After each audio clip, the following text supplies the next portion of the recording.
ways to cut expenses is also by getting the right people and placing them at the right job. So you do not need a licensed contractor for every single transaction. Now, another thing which is key here, and I'm going to talk about title officers as part of your team, which is huge. Recently, another investor that jumped on board with us he was telling me his story. He's like, Luis, I'm very concerned about my portfolio because I recently purchased a lot of inventory, and I'm very experienced in real estate. But what happened is I partnered with the wrong people. So I did my due diligence. I actually got my title reports, but I actually was defrauded. I was defrauded because I did not take the extra steps to protect myself and verify the work. He was defrauded because he was sending money to escrow instead of sending it to title. And I know that some of the terms escrow, title may be different here in Florida. But he sent the money to an escrow. The escrow company actually switched the money to another escrow company without his authorization. So, and then all of a sudden he lost his money. They defrauded him because he did not have the control of the escrow. He did not wire to title.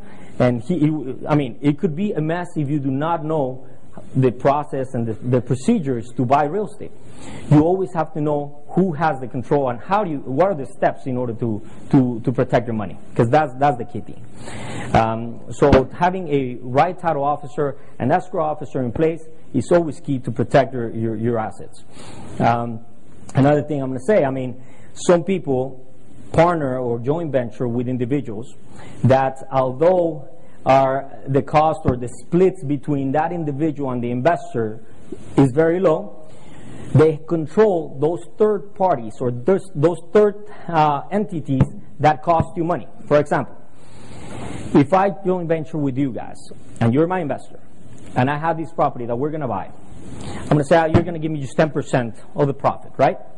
Well, but if I control the construction, I control escrow, title is my cousin. I mean, these people are charging you while you're not splitting on all those third-party services. Construction is one of the ways that we've seen people get charged an arm and a leg just because they do not have the abilities to see that the work is really worth what it is. Escrow is another way as well. So what I'm trying to say here is you have to know what you're doing. You have to team up with the right people in order to protect your money and be able to purchase properties at the right